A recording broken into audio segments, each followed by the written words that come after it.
Darrera jornada, jo crec que és un partit important per estar concentrats, per estar mentalitzats, per seguir sent i fent el nostre joc, perquè si nosaltres fem la feina, un cop haguem fet la feina podrem esperar a veure quin és el resultat entre l'Esparreguera i el Montcada, no? Però evidentment tot passa per fer nosaltres la feina. Si nosaltres no fem el que hem de fer aquí a casa i fem les coses ben fetes, és independent el que faci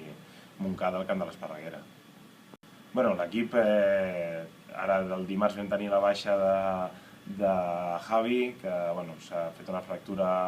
al peu i el perdem per tota la temporada,